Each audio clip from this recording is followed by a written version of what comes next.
following is example exercise 5.1 off of page 192.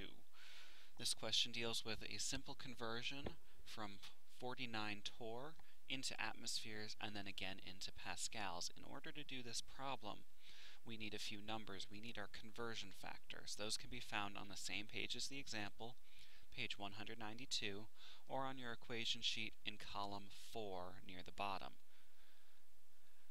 We're given a conversion factor of 1 atmosphere equals 760 torr. We're also given a conversion factor of 1 atmosphere equals 101,325 Pascal. In order to do the first conversion into atmospheres, we need to take our 49 torr and multiply it by some version of this conversion factor. The version we need is the one that has torr in the denominator, so that our torrs will cancel. Atmosphere will be found in the numerator, a 1, a 760. You plug it into your calculator, and you should get a fairly small number, a 0.064 atmospheres. This seems reasonable because if 1 atmosphere is 760 torr, we don't even have anything close to 760 torr, so we shouldn't even have anything close to 1 atmosphere. Always make sure that you double check to see if your answer is reasonable given the constraints of the problem.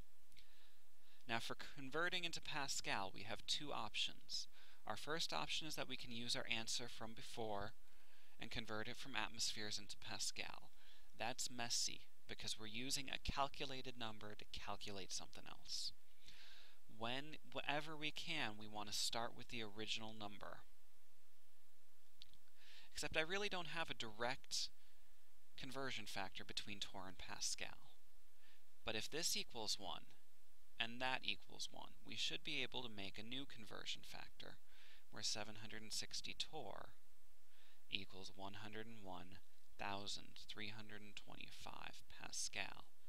You plug this into a calculator and you should get 6,500 Pascal.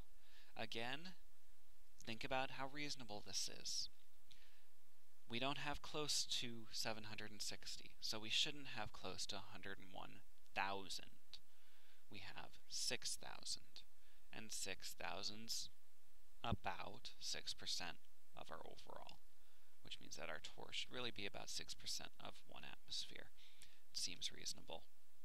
We need these conversion factors whenever we're using the ideal gas law, because we tend to like to have atmospheres, pressure in atmospheres. We don't like Pascal, we don't like torr, we don't like millimeters of mercury, but we can still measure pressure in those units. So being able to convert from torr to atmosphere or from Pascal to atmosphere is a very useful skill further on down the line. If you've got any questions, again, this is exercise 5.1 out of chapter 5, page 192.